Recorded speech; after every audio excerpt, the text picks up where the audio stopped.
സമാധാനിക്കച്ചാ. അച്ഛാ, ഇങ്ങനെ ഏങ്ങി കരഞ്ഞോണ്ടൊന്നും നമ്മുടെ മുത്തച്ഛൻ തിരിച്ചു വരാൻ പോകുന്നില്ല അച്ഛാ. ഞാനിപ്പോ കരയുന്ന അച്ഛനെ ഓർത്തിട്ടൊന്നും അല്ലടാ. പിന്നെ അച്ഛൻ എന്തിനാ കരയുന്നേ? ദയവേച്ച് തുടച്ചിട്ട് കാര്യം പറ.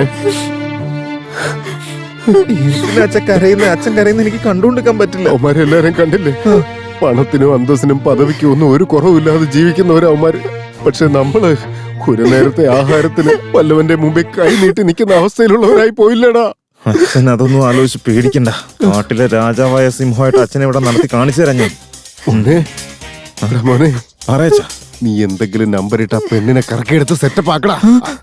കല്യാണം കഴിക്കാനാ ഉദ്ദേശം. ഓക്കേ അച്ഛാ. സ്വന്തം മോന് നല്ലത് ഉപദേശിക്കേണ്ടതിന് പകരം ഒരച്ഛൻ ഇങ്ങനെയുള്ള കാര്യങ്ങളാണോ മോനെ ഉപദേശിച്ചു കൊടുക്കേണ്ടത്? മിണ്ടായി. നമ്മളെ പോലെ തന്നെ ഇവനും ജീവിതകാലം മുഴുവൻ കിടന്ന് കഷ്ടപ്പെട്ടല്ലേണോ? ടെൻഷൻ അടിക്കൊന്നും വേണ്ടച്ചാ. അച്ഛന്റെ ആഗ്രഹങ്ങളെല്ലാം ഒന്നൊന്നായി നടത്തിത്തരാൻ വേണ്ടി മാത്രമാണ് ഞാൻ ഇപ്പോഴും ജീവിച്ചിരിക്കുന്നത് തന്നെ. അച്ഛനാണേ സത്യം. അച്ഛൻ പറഞ്ഞതുപോലെയൊക്കെ ഞാൻ ചെയ്തിരിക്കും. അച്ഛന് സന്തോഷമായി മോനെ. സ്വന്തം മകനായ എനിക്കൊരു നയ പൈസ തരാതെ പാട്ടും പാടി ആ കുടുംബത്തിൽ പോയി ജീവിച്ച അയാൾക്ക് അവസാന നിമിഷം നമുക്ക് ഇത്രയെങ്കിലും ചെയ്തു കൊടുക്കാൻ കഴിഞ്ഞല്ലോ. നിന്റെ അമ്മയെ കളഞ്ഞിട്ട് ഞാനൊരു സെറ്റപ്പ് റെഡിയാക്കിയോ ആലോചിക്കണ. നിർത്തണം.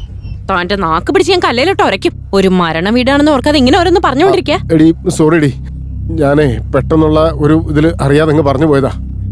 നീ അച്ഛന്റെ ആഗ്രഹം നടത്തി തരുമോ മോനെ? എന്ത് ദോശ അല്ല മോനെ, ആ പെങ്കൊച്ചിന്റെ കാര്യം അത് ഞാൻ നടത്തി തരാം. അച്ഛൻ ആവശ്യമില്ലാതെ വിഷമിക്കേണ്ട കാര്യമില്ല. അച്ഛൻ എന്താ വിചാരിച്ച ഞാൻ ഓൾറെഡി അവളെ സെറ്റാക്കിക്കൊണ്ടിരിക്കല്ലേ.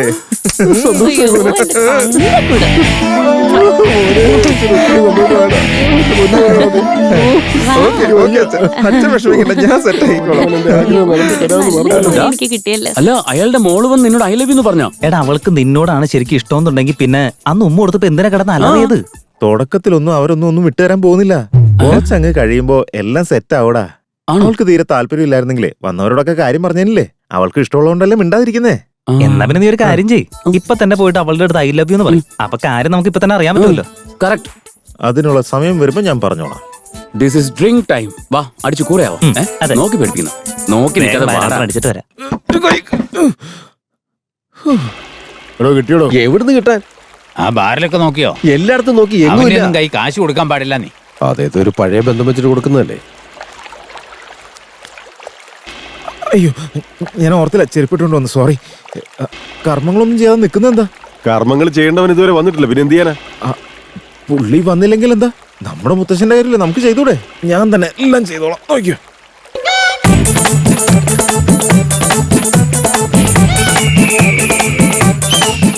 ഇയാളത് എന്തോന്ന് അടിയാടായി അടിക്കുന്നത്? കുടിച്ചോ മുത്ത, കുടിക്ക്. ഈ സമയത്ത് ധാരണ. ഹലോ, അങ്കിളെ, അവനെ വിളിക്കുന്നതിന് പകരം എന്നെ വിളിച്ചതിനാ? അവന്റെ ഫോൺ നോട്ട് റീച്ചബിൾ, അതുകൊണ്ടാ വിളിച്ചേ. വെയിറ്റ് ചെയ്യേ, കൊടുക്കാം. അമ്മമാർക്ക് എന്തോ പറയാനുണ്ടെന്ന്. അയ്യോ അങ്ങള്, രണ്ട് കൈയും വർക്കിങ്ങില്ല. ഒന്നിങ്ങോട്ട് വെച്ചെന്ന്. ഹലോ, എന്തായടാ? അവ അടിച്ച് സെറ്റ് ആയിടാം. ഉള്ളാണോ? കുടിക്കില്ല എന്ന് പറഞ്ഞ് കുറെ നേരം മറച്ചു പിടിച്ച് നോക്കി. ഒരു ഫുൾ ബോട്ടിൽ അകത്താക്കിട്ട് താമര പോലെ വിരിഞ്ഞു നിൽക്കാണ്. അല്ല, അവിടെ എന്തൊരു അവസ്ഥ? ഒന്ന് അന്വേഷിക്കടാ. പുള്ളിയെ കിട്ടുന്നവരെ നമുക്ക് കാത്തിരിക്കാൻ പറ്റില്ലല്ലോ. അതുകൊണ്ട് മുത്തശ്ശന്റെ കർമ്മങ്ങളൊക്കെ ഞാൻ തന്നെ ചെയ്തോണ്ടിരിക്കുക. ഇവിടെ കുഴപ്പമൊന്നുമില്ല. അയാളെ വിട്ടുകളയാതെ അന്വേഷിച്ചോ. ശരി ശരിടാ. എന്തോന്നാണത്? ലൈൻ കട്ടായി ഞങ്ങളെ.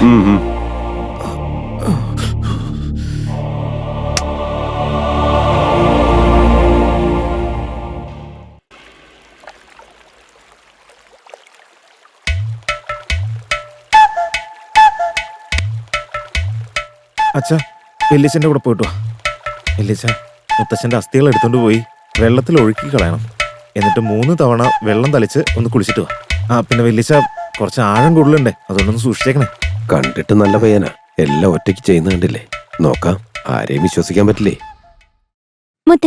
മുത്തശ്ശന്റെ ചെത കത്തിച്ച സ്ഥലത്ത് എന്താ നടന്നെന്നറിയാം? എന്താ ഉണ്ടായേ മോനെ? അവിടെ ജോലി ചെയ്യുന്ന ആള് വന്നില്ല. എല്ലാവരും അവിടെ എന്ത് ചെയ്യാന്ന് ആലോചിച്ച് നിന്നപ്പോ രാംദാസ് മാമനാ പെട്ടെന്ന് വന്നിട്ട് നമ്മുടെ മുത്തശ്ശന്റെ കർമ്മങ്ങൾ നമുക്ക് തന്നെ ചെയ്യാന്നും പറഞ്ഞ് അദ്ദേഹം തന്നെ അവിടുത്തെ എല്ലാ കാര്യങ്ങളും ഒറ്റയ്ക്ക് ചെയ്തു തീർത്തു. അല്ലട ഗോപി? അതെ മുത്തശ്ശി, സുരേഷ് മാമയും വിശാൽ മാമയും അതൊക്കെ കണ്ട് വെറുതെ നിൽക്കുമായിരുന്നു. നമ്മുടെ രാംദാസ് മാമനില്ലേ മുത്തശ്ശി, ആളൊരു നല്ല മാമനാ. അതെ മുത്തശ്ശി. മോനെ രാംദാസ്, ഇങ്ങോട്ട് വാ മോനെ. വാ, നമുക്ക് പുറത്തുപോയി കളിക്കാം. മുത്തശ്ശി. എടാ മോനെ, എല്ലാ കാര്യങ്ങളും നീ തന്നെയാണോ ചെയ്തത്? ഇല്ലില്ല, ഞാനൊന്നും ചെയ്തില്ല. കള്ളം പറയാൻ പാടില്ല. നമ്മളിതുവരെ കാണാത്ത ദൈവത്തിനേക്കാൾ നമ്മുടെ മാതാപിതാക്കൾക്ക് വേണ്ടി എന്തെങ്കിലും ചെയ്യുന്നതല്ലേ വലിയ കാര്യം. ഈ പൂജയും ഹോമവും ഒക്കെ നടത്തുന്നതിനേക്കാളും മരിച്ചുപോയവരുടെ ആത്മാവിന് ശാന്തി കൊടുക്കുന്നതാണ് പുണ്യകർമ്മമെന്ന് കണ്ണമാലി ലൈബ്രറിയിൽ വെച്ചിട്ട് ഞാൻ ഒരിക്കൽ വായിച്ചിട്ടുണ്ട് മുത്തശ്ശി. മുത്തശ്ശന്റെ കർമ്മങ്ങളൊക്കെ ഞാൻ എന്റെ കൈകൊണ്ട് ചെയ്തത് എനിക്ക് കിട്ടിയൊരു വലിയ ഭാഗ്യം മുത്തശ്ശി. ഭക്ഷണം എത്തിയിട്ടുണ്ട്. ചെല്ല് മോളെ ചെല്ല്. മുത്തശ്ശി വാ. മോള് ചെല്ല്, ഞാൻ വരാം. മുത്തശ്ശി, എനിക്കറിയാതെ ഞാനതൊക്കെ ചെയ്തത് ഒരു തെറ്റായി പോയോ നീ മുത്തശ്ശി? ഒരു തെറ്റും ചെയ്തില്ല മോനെ, നല്ല കാര്യ ചെയ്തത്. മുത്തശ്ശി എന്നെ വഴക്കു പറയുമെന്ന് ഞാൻ പേടിച്ചിരിക്കുകയായിരുന്നു. അയ്യോ എന്റെ മോനെ എന്തിനാ പേടിക്കുന്നത്? നിന്റെ പ്രവൃത്തിക്ക് പുണ്യം കിട്ടും. മുത്തശ്ശിക്ക് വലിയ മനസ്സാണ് മുത്തശ്ശി. അമ്മേ വിശന്നിട്ട് കണ്ണു കാണാൻ വയ്യ, എന്തെങ്കിലും എടുത്തേ. അമ്മ ഒന്ന് വേഗം എടുക്ക്. എത്ര നേരമായി? ഓ ശരിയാ, നിങ്ങളവിടെ അടക്കം ചെയ്തെടുത്ത് മലമറിക്കായിരുന്നല്ലോ. ദേ ഇപ്പൊ ഞാൻ വെച്ചു വിളമ്പി തരാം. ചേച്ചി എന്തിനാ അതോർത്തൊക്കെ വിഷമിക്കുന്നേ? അതിനൊക്കെ വല്ല ബോധവും വേണ്ടേ? അത് എന്തെങ്കിലും പറയാനുണ്ടെങ്കിൽ അതൊന്ന് വ്യക്തമായിട്ട് പറ. എന്ത് വ്യക്തമാക്കാനാ? പാവം ആ രാമു. കർമ്മങ്ങൾ നടത്താൻ അവൻ എത്രമാത്രം കഷ്ടപ്പെട്ടു. മുത്തശ്ശിന്ന് വെച്ചാ അവന് ജീവനാ. അവനവിടെ എല്ലാം കറക്റ്റായിട്ട് ചെയ്തപ്പോ നിങ്ങൾ കുന്തം പോലെ നിൽക്കുമായിരുന്നില്ലേ? ഇതെല്ലാം നിങ്ങൾക്ക് എങ്ങനെ അറിയാം? അവനായിട്ട് വന്ന് പറഞ്ഞൊന്നുമല്ല, അവിടെ നടന്നതൊക്കെ കണ്ടിട്ടേ പിള്ളേരെ ഒന്ന് പറഞ്ഞതാ. ചേച്ചി, നിങ്ങൾ എന്തായി പറയുന്നത്? ഇവർക്ക് മുത്തശ്ശി എന്ന് പറഞ്ഞ വലിയ കാര്യം തന്നെയാ. പക്ഷെ ആ സ്നേഹമൊക്കെ മനസ്സിലാ. അതുകൊണ്ട് ഓ അതങ്ങനെ മനസ്സിൽ വെച്ചോണ്ടിരുന്നിട്ട് എന്താ കാര്യമുള്ളത്? മനസ്സിൽ വെച്ച് പൂജ ചെയ്യാനാണോ? അയ്യോ, അതൊന്നും സാരമില്ല വല്യമ്മേ. അവര് ബുദ്ധിമുട്ടൊന്നും അറിയാതെ വളർന്ന പിള്ളേരല്ലേ. അവർക്ക് ഇവിടുത്തെ രീതികളോ കാര്യങ്ങളോ ഒന്നും അറിയാത്തോണ്ടാ. ഇതൊക്കെ മനസ്സിലാക്കിയിരുന്നെങ്കിൽ എന്നേക്കാൾ നന്നായിട്ട് ചെയ്തേനെ അതെല്ലാം. അയ്യോ, നിങ്ങളെ സങ്കടപ്പെടുത്താൻ പറഞ്ഞല്ലാട്ടോ. പരിപ്പേറിയും കൂടി ചോദിക്കണം. ദേ കണ്ടില്ലേ ചേച്ചി, എത്ര പക്വതയോടുകൂടി അവൻ സംസാരിച്ചിട്ട് പോയേ. ബന്ധങ്ങളുടെ ഒക്കെ വില എന്താണെന്ന് അവനെ കണ്ടെങ്കിലും മനസ്സിലാക്കട്ടെ. ചേച്ചി, നിങ്ങൾക്കൊന്നും മിണ്ടായിരുന്ന പോരെ? കണ്ടില്ലേ ആ പാവങ്ങള് ഒന്നും കഴിക്കാതല്ലേ ഇറങ്ങിപ്പോയെ.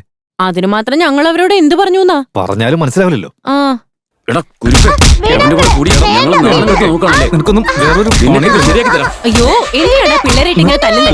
വെറുതെ വിട്ടേക്കാം. വെറുതെ ഇങ്ങനെ പിള്ളേരാണെങ്കിൽ കൈ ചെയ്യടാ. ഞങ്ങൾ മുത്തശ്ശന്റെ അടുത്ത് പറഞ്ഞു കൊടുക്കും.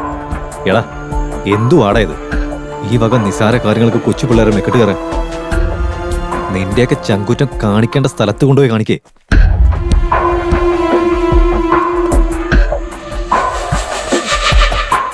വീട് കണ്ടില്ല ഏട്ടാ? ആ കണ്ടു. ഇതൊക്കെ കാണുമ്പോഴേ ആ കിളവിന് നമ്മളറിയാത്ത ഒരുപാട് സ്വത്തുണ്ടെന്ന് തോന്നുന്നേ. എനിക്കും ആ ഡൗട്ട് ഇല്ലാതില്ല. കുറെ നാൾ വെച്ചോണ്ടിരുന്നല്ലേ, അപ്പൊ കുറെ സ്വത്തൊക്കെ കൊടുത്തു കാണും. പക്ഷെ ഇവിടെയുള്ളവരെ കണ്ടപ്പോ ഒരു ഗതിയില്ലാത്തവരായിട്ട് തോന്നി.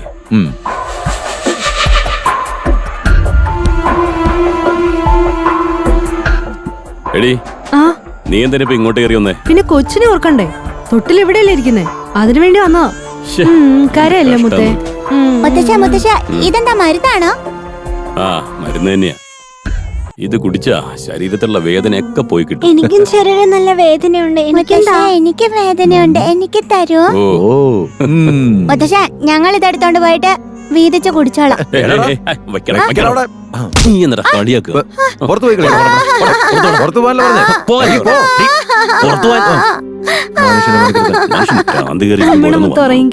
നമ്മളെന്താ ചെയ്യാ? ആ വക്കീലിൽ നിന്ന് വിളിച്ചു ചോദിച്ചാ കാര്യങ്ങളൊക്കെ ക്ലിയർ ആയി. എന്തിനാ മോനെ കരയുന്നേ? കടന്നുറങ്ങ്. കരയല്ലേ മുത്തേ? പറയൂ സാർ. വക്കീലേ, എന്റെ അച്ഛൻ ഈ നാട്ടിൽ എന്തെങ്കിലും സ്വത്തുണ്ടോ? അത് ഇതുവരെ നോക്കിയിട്ടില്ല. നാളെ അവിടെ ഒന്ന് ചെക്ക് ചെയ്താലേ നമുക്ക് കൃത്യമായിട്ട് മനസ്സിലാവുള്ളൂ. No no no no no, നിങ്ങൾ ഇങ്ങോട്ട് വരണ്ട. കരയല്ലേ നാളെ ഞങ്ങൾ നേരിട്ട് അങ്ങോട്ട് വന്ന് സംസാരിക്കാം. കരയല്ലേ മുത്തേ? ഡേ, ആ കൊച്ചിനെ നീ ഉറക്കാൻ തന്നെ കൊണ്ടെന്നാണ്. എന്ത് ബഹളായത്? ഒന്ന് പോയി അവിടെ. അച്ഛനെന്താ ഭ്രാന്തായോ? അത് കൊച്ചു കുഞ്ഞല്ലേ, അതിനോടാണ് ഇങ്ങനെ. മര്യാദക്ക് ആ സാധനത്തിനെടുത്ത് പോകണ്ട, അത് ഞാൻ എടുത്ത് കളയണോ? ഈ ശല്യം തുടങ്ങിയിട്ട് കുറെ നേരമായി. ഒന്നെടുത്തോണ്ട് പോകാൻ നോക്ക്. ഇനി ആ ശല്യത്തിനെ കൊണ്ട് ഇങ്ങോട്ട് വന്നേക്കരുത്. ഒന്ന് വേഗം ഇറങ്ങി പോ. ഞാൻ പോവാ. ആ പറഞ്ഞു നോക്കിയില്ലേ? സോറി സാർ, അവിടെ വന്നിട്ട് നോക്കാൻ പറ്റുള്ളൂ സാർ. നാളെ രാവിലെ 10 മണിക്ക് ഞാൻ സാറിന്റെ വീട്ടിലുണ്ടാവും. അപ്പൊ വിശദമായിട്ട് സംസാരിക്കാം. ആ അങ്ങനെ ആയിക്കോട്ടെ. എന്താ പറഞ്ഞേട്ടാ? നാളെ രാവിലെ 10 മണിക്ക് നമ്മുടെ മുന്നിൽ നേരിട്ട് വന്ന് പറയാന്ന്. ആർക്കൊക്കെ എന്തൊക്കെ എഴുതി വെച്ചെന്ന് എങ്ങനെയാ പറയാ? അതെനിക്കും പിടിയില്ല. നിങ്ങൾക്ക് ഇതെന്താ പറ്റിയേ? അവൾ എന്ത് തെറ്റ് ചെയ്തിട്ടാ? എന്തിനാ അവളെ ഇങ്ങനെ ചീത്ത പറയുന്നത്? നിന്നെ ആരെ കൊണ്ട് വിളിച്ചേ? ഇനി ഇങ്ങോട്ട് വന്ന കാലിയാൻ തല്ലി ഓടിക്കും. മനസ്സിലായി? എന്തൊരു കഷ്ടം ഇത്.